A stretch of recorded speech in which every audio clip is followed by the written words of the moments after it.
वसा जनसेवेचा. शेतकरी कर्जमाफीच्या मुद्द्यावरून शेतकरी नेते तथा क्रांतिकारी शेतकरी संघटनेचे संस्थापक अध्यक्ष रविकांत तुपकर पुन्हा एकदा आक्रमक झाले आहेत. पुण्यश्लोक अहिल्यादेवी होळकर शेतकरी कर्जमुक्त योजनेतील त्रुटी आणि योजनांपासून वंचित शेतकऱ्यांच्या प्रश्नांवर सरकारला आता थेट इशारा देत तुपकरांनी 27 ऑगस्ट रोजी सकाळी 10 वाजता मुंबईत आक्रमक आंदोलनाची घोषणा केली आहे. पुढील 7 दिवसात सरकारने मागण्यांवर सकारात्मक निर्णय घेतला नाही तर मंत्रालय परिसरातील मंत्र्यांचे बंगले आणि शासकीय वाहने जप्त करून त्यांचा प्रतिकात्मक जाहीर लिलाव करण्याचा इशारा त्यांनी दिला आहे. तुपकरांच्या या घोषणेमुळे शेतकरी कर्जमाफीचा मुद्दा पुन्हा एकदा ऐरणीवर आला आहे. जून महिन्यात अन्नत्याग आंदोलन, त्यानंतर मुंबईत विधान भवनासमोर सोयाबीन उधळणे, कापूस फेकणे तसेच क्रांतिकारी शेतकरी संघटनेच्या कार्यकर्त्यांनी झाडावर चढून केलेले आंदोलन यामुळे सरकारचे लक्ष वेधले गेले होते. या आंदोलनानंतर तुपकर आणि त्यांच्या शिष्टमंडळाची मुख्यमंत्री देवेंद्र फडणवीस यांच्यासोबत बैठकही झाली होती.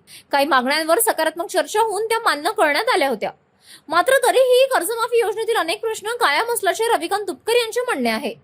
नियमित कर्ज भरून आम्ही गुन्हा केला का? कर्जमाफीच्या योजनेत थकीत कर्जदारांना दिलासा मिळत असताना नियमितपणे कर्जफेड करणाऱ्या शेतकऱ्यांना केवळ 50,000 रुपयांचे प्रोत्साहनपर अनुदान देण्यात येत असल्याने तुपकरांनी सरकारवर निशाणा साधला आहे. नियमित कर्ज भरणाऱ्या शेतकऱ्यांना 50,000 ऐवजी 2 लाख रुपये प्रोत्साहन अनुदान देण्यात यावे अशी त्यांची प्रमुख मागणी आहे. नियमित कर्ज भरून आम्ही गुन्हा केला आहे का असा सवाल उपस्थित करत नियमित कर्जदार शेतकऱ्यांवर अन्याय होऊ नये अशी भूमिका त्यांनी घेतली आहे.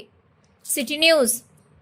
राज्य सरकारने जी अहिल्यादेवी होळकर कर्जमुक्ती योजना आणली आहे, या योजनेमध्ये अजूनही लाखो शेतकरी वंचित राहणार आहेत. नियमित कर्जदार शेतकऱ्यांना सरकार फक्त 50,000 रुपये अनुदान देणार आहे.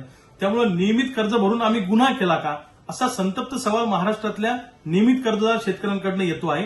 म्हणून या शेतकऱ्यांना 2 लाख रुपये अनुदान दिलं पाहिजे अशी आमची मागणी आहे. दुसऱ्या बाजूला 2019च्या अगोदर ज्या काही कर्जमाफी योजना आल्या याच्यातनं अजूनही लाखो शेतकरी वंचित आहेत. त्याही शेतकऱ्यांचा समावेश या कर्जमुक्ती योजनेमध्ये केला पाहिजे अशी आमची मागणी आहे. आयटीआर भरणारे शेतकरी श्रीमंत नसतात. इतर लोन मिळण्यासाठी ते टेक्निकली आयटीआर भरत असतात.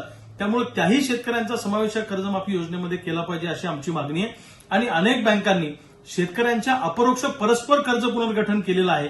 या पुनर्गठित शेतकऱ्यांचाही समावेश या कर्जमाफीमध्ये करा अशी आमची मागणी आहे.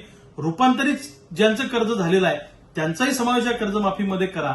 आणि सिबिल आमचं खराब होणार आहे या तडजोड योजनेमुळे, त्याच्यासाठी राज्य सरकारनं रिझर्व्ह बँकेशी बोललं पाहिजे आणि रिझर्व्ह बँकेनी नॅशनलाइज बँकांना आदेशित केलं पाहिजे की सिबिल खराब करू नका शेतकरी.